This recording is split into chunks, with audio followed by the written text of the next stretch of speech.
I insisted on everything. I insisted that we weren't lost. I insisted that we keep going. I insisted that we walk south. Everything had to be my way. And this is where we've ended up. And it's all because of me that we're here now. Hungry and cold and hunted. Makes you want to cry. Please welcome Heather Donahue. Woo. Oh, you're so brilliant in this movie. You look a lot different sitting here today. Thank you. You look beautiful. But I can just imagine I how clean many... up nice, I've been told. You sure do. Yeah. Well, first of all, I want to say thank you for one of the most creepy, chilling movies I have seen in a long time. It was so fun to go into a movie and actually really be scared and on the edge of my seat. So thank you very much. Hey, you're welcome.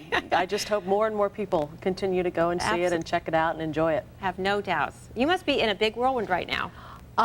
Yeah. Yeah. Yeah. You ever expect it to be this big? Obviously you didn't. No, I was kind of expecting maybe to have a copy of it on video. Right. Me and a bunch of friends would sit around and watch it. Right. You know, like, oh, look what I did. Wacky, huh? You know, and now it's, you know, because that's what the normal Backstage magazine routine is. You submit to these different projects, you do them, you have a great time, you learn a lot, you improve as an actor. Right. And then you have a video copy to share with your friends and family at holiday time. Right. And rarely do these things end up at your local Cineplex. Plus, you made this a couple years ago. Yeah, right? we made it in October of '97. Okay. So imagine my surprise as I'm sitting here still going around making up wacky little postcards with my head on a platter, you know, saying that I'm the special of the day, right. you know, different things like that. That actors have to do. Exactly, that actors do, that people never hear about. Right. You know, and I'm sending out these wacky things with Blair Witch Project listed on them, and nothing registers until Sundance. And then all of a sudden it was like, oh, who represents the Blair Witch Project girl? You know, like, we want to see that Blair Witch girl, you know. And did you have an agent yeah, at the time? I did. Okay, that's good. Yeah, and it just keeps changing, and I have a manager and an agent and a lawyer and a staff. The list goes on and on, and it's going to continue, We're all going to right? have little jerseys and the softball team. Next thing you know, it's bizarre. How did you get involved in the project in the first place? Like I said, there was an ad in Backstage, which is basically this paper that comes out every Thursday. Okay. Which for the unrepresented actor is a big day, you know, because then you take that home, you read through all the ads, you sort through the things that say nudity required, meals and copy provided only, no pay. You know, you take those things out, out, those myself, and you right. highlight the things that actually sound potentially interesting, and you send off those headshots every Thursday night, Friday morning, and one day, long, long ago, an ad caught my eye that said improvised feature film. At that point, it was called the Black Hills Project. Okay. But the main thing was that it was an improvised feature film. That, to me, that stopped me dead in my tracks, because that is doing improv. Wow, that's a dream. That's Okay. creative freedom that you can only think about in your imagination that never actually happens. And then there was that whole part about wooded location and all that, but, you know, Right. I kind of put that out of my mind for the moment and concentrated on the improvised feature part. And went in with hundreds of other people, because obviously a lot of people thought this was a good idea, and went back time and time again. The first one, though, I went in and I sat down, and it was Dan Myrick, who's one of the directors on the project, and he said, no introduction, mind you. You walk in, you sit down. He says, well, you've served 7 years of a 9-year sentence. Why should we let you out on parole? And you had to take off with that. So then I made up this whole baby killer character, and I said, you shouldn't let me out. People throw pacifiers on my lunch tray. I'm angry, you know. So, and then he's like, come back tomorrow. And I was like, yay. Perfect, Heather. You know? Well, I read an ad, or actually, this was the ad that was on the wall. Oh, the warning the ad, scare note when you to went try to get the people audition. to leave it. Yeah. Now, I would run as fast as I could if I said, you are about to read for the most demanding and unpleasant project of your career. If you are cast, we're going to drag you into the woods for 7 days of hell. 168 hours of real-time improvisational torment. We're not kidding. So if you're not serious about your craft, then you're wasting your time and ours. You read this and said, and I said, going for it. These are people I want to work with. Oh my gosh. Well, good for you. I mean, you are a brave girl. I know a lot of other people who obviously read that ad and noticed it as well. Like, a really good friend of mine, Jamie, she's like, I looked at that and I said, absolutely not in a million years. Are they kidding? Right. You know, so it's a certain type of person, I guess, who finds that interesting. Very brave. No, I commend you. Now, for those who don't know about the movie, describe it a little bit. Okay. It's called The Blair Witch Project. Right. And what they did is they brought the three of us actors, Michael Williams, Joshua Leonard, and myself, to Maryland. We had a few days that were sort of a crash course in film school. I was shown documentaries that were sort of on creepy topics as well, so that I could sort of get a sense of what I wanted my character's documentary to look like. Okay. We also learned how to use the 16mm film camera.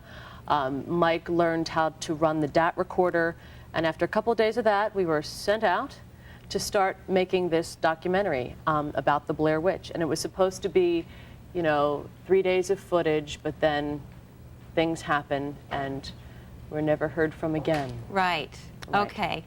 So this is how they were hyping up the movie. Right, exactly. So when did they decide to let you guys come out and promote the movie and say, cat's out of the bag, we are really alive? Well, I think... And it was all... I guess we all went to the premiere. Okay. So that was a peak time, and we were doing, we did a couple of little press things here and there, but we all knew that it was a pretty important part of the movie, that there is that very fine line between fiction and reality, right. And that we all wanted to preserve that because we all wanted to see the movie do well. And I think that's part of what makes it interesting even now to come out and have people say, oh my God, you're alive, you know? Right. That sort of adds a nice element to it, rather than people always knowing from the very beginning it's a hoax, it's, you know. And I have to say, even knowing it going in, it still was so effective because you immediately, within minutes, forget. Right, because we behave like people actors that you know or have known, you know. It's a bunch of kids hanging out, working on something they think is cool. Right. You know? Well, the directors had a very unconventional way of doing the movie. Why don't you tell us about that? Right. Once we got out into the woods, they gave us a global positioning system, which is never seen on camera. And that's sort of what they use with the North Star system, those different car navigation systems. They would program these waypoints in there, and we would basically just follow the little arrows that would pop up on the screen of the global positioning system and just keep walking in that direction until we hit the waypoint. And we would know we were there because there would be a white milk crate with an orange bicycle flag sticking out of it. And then we would go up to the little milk crate, and inside would be these little film containers like you use for 35mm stills, the little plastic things that you throw away before you get them developed. There would be our initials on each one. We were only allowed to look at our instructions. We weren't allowed to show them to each other. And then for the next, say, 2, 3, 4 hours, we would just follow that direction until we hit the next waypoint where we would get further instructions. And from there, you just had to take it and improv the lines. Exactly. We improved all the dialogue. We did things beyond what we were given in those notes, in that story structure that the directors had already mapped out. And that was part of the appeal, that you can create these characters and you can take them anywhere you want to go because video is cheap. You know, you're not working with a strict 3-to-1 shooting ratio like you are on a lot of independent films. You can do one scene, you don't like that one, well, why would we bother doing that one again? Let's make something new, you know, let's try something completely different. What a blast. I would think for a few days anyway. How long were you actually in the woods? It was 6 days in the woods, 8 days total shooting. We'll be back with more Heather Donahue right after this. Go!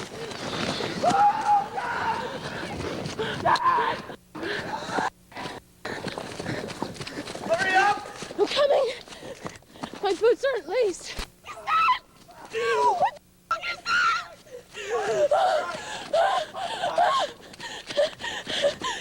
Now, on normal movie sets, Heather, there are like trailers and craft services. Right, they're not just supplied by Power Bar. Right, so how did you manage?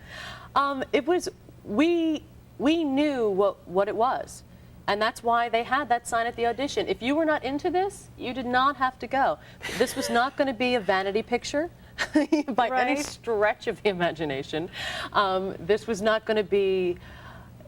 But you had to pee in front of 4 strange guys. Oh, and the peeing was the worst part. Okay, you know, here's a shovel, that's your porta potty. Oh, beautiful. Yeah, okay. That's really nice. Like I said, you look a lot different today. Nice, exactly. And that's just easier for men, period. Right. Sure. Period. There's no way that women adjust to that as well. We're just not as flexible in that department. Yeah, absolutely. Not at all. No pun intended. Right, exactly. Quite literally. And the directors were rationing your food, right? Or it just started to dwindle? Yeah, food especially towards rations, I think the very last day we had like a banana and a power bar or something like that. Didn't in the middle you just want to go, okay, screw it, I'm going home? No. You never did. No. We did, I mean, we... Sometimes I say that We were like 6 really- hours into a shoot. we were really excited about this project. I mean, because if we knew that if we all committed to this experiment, that we were going to have something. Yeah, yeah. But you Something didn't know different, it was going to you know? be this big. Oh, It God, wasn't no. like you had a big studio backing you up and you knew it was for Warner Brothers No, or it was a bunch whatnot. of people doing a project that they felt passionately about. Wow. So you didn't run out at the producers saying, So this I is can't going to be believe you. huge. Or no, or that I can't believe you did this to us. You, Oh, no, no. Wow. No, what was they- the first thing you did when you got home? When I got home, I was just really happy to see my boyfriend. Right. Really. And he, happy. you, I'm sure. Yes, yeah. But as soon as we got out of the woods, it was a shower at the hotel and then a wonderful hot meal at Denny's. Yeah. Oh, at Denny's. So promotion for Denny's. Oh, yeah. Little speaking New of your England clam boyfriend- chowder and a signature skillet. Speaking of your boyfriend, did he mind that you were with a couple strange guys? Oh, sleeping he in tents? hated it. He said, I can't believe you're doing this. What's wrong with you? You're insane. You know, and my mother, same thing. She wanted Right. to see their demo reel. She wanted to know where they all lived. She wanted to know, do these boys have girlfriends? Do they have boyfriends? Are they have some contact with society? You know, are they complete just where do they come from? What are they doing? Where do they want to go with this? Yeah, she's like, or else you need to let them know that I will come down to Maryland, pull you out of the woods, and kick all their asses. So, you know, and my mother does not mess around in that department. You didn't have to take any precautions in that arena either? Or? Oh, I bought myself a giant hunting knife, Oh, my kind of girl. and I wore it on a leather So you sheath did have on my some belt. reservations about it a little bit. Well, of course. I mean, I trusted my instincts that these were Right. decent people. Right. However, you know, You never can there are tell a lot always. in LA. You know, Yeah. it's a lot of people look decent, then you turn around for a second. You know, so you always want to have that little obvious protection. You know, don't mess with me. Right. I will use this. You know? So. Now, are you ever going to camp again? Oh, I go camping all the time now, actually. I didn't Just scare camp the crap really- out of the rest of us, I so know, we can't go. which I'm really excited about because I can put my tent anywhere by the end of the summer. I love that. I'll call up. Yes, of course, we have plenty of space. Oh, yeah. Now, does it ever bother you that this is bringing in tens of millions of dollars? And I don't know what you got paid, and I'm not asking you, but that you probably didn't make that much making this film. It remains to be seen what I'll end up getting. And, you know, I wish I could continue to do things in this vein. Do you know what I mean? Right. I want to keep doing things that I would do for free.